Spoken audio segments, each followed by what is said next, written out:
Welcome, today I am with Honor 50 Lite and I want to show you how camera pro mode looks in this smartphone.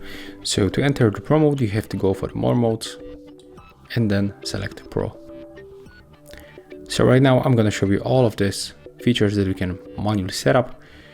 So for example, let's start from this quick descriptions.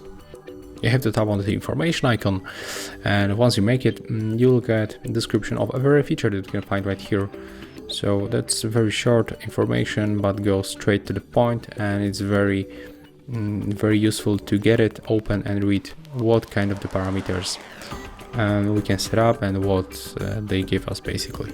So just take a look how we can set them up.